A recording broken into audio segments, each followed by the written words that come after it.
Sa mahigit na 40 years na nakatira si Lola Bettina sa ilalim ng San Mateo Bridge, ngayon lang daw niya inabot ang ganitong delubyo. Inanod ang bahay nila. Pangamba ni Lola Benita, natangay rin ng 4 na apo at anak na lumpo na nakatira naman sa ilalim ng Ampid Bridge.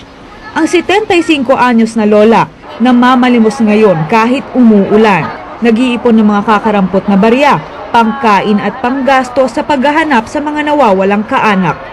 Wala pong magawa yung mga anak ko. Lalo na po yun po, nawala ng bahay. Hindi ko alam kung paano. Kaya yun po, maraming ko tulong yung anak ko lumpo. Ito ang eksena sa San Mateo. Baon sa putik ang mga bahay at business establishments. Ang mga tao, walang naisalba. Walang mahingan ng pagkain, inumin at damit.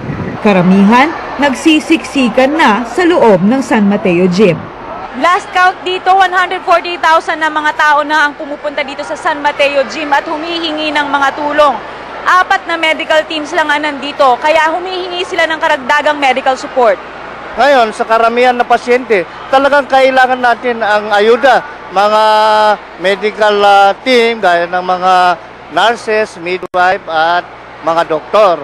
Dito sa San Mateo Evacuation Center, tumataas na ang bilang ng nagkaka-diarrhea, ubo, lagnat at sipon, lalo na sa mga bata.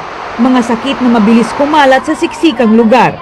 Kailangan natin mga antibiotics, anti-inflammatory, cough preparation, analgesic, antipyretics.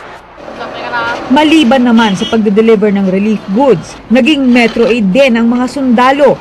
Ang kalaban nila, mga nakahambalang na water lilies. Abalang-abala ngayon ng mga tao sa paglilinis ng kalsada. Tulad nito, nakikita nyo, tinatanggal nila yung mga water lilies dahil nakahambalang sa kalsada, nakakaistorbo sa traffic. Kaya kailangan linisin para makaiwas na rin sa aksidente dahil yung putik madulas, kaya kailangang alisin. Tulad ni Lola Benita, marami sa mga tumakbo sa evacuation center. Ang natira na lang nahawak ay ang pag-asa. Fiona Rosario, The Evening News.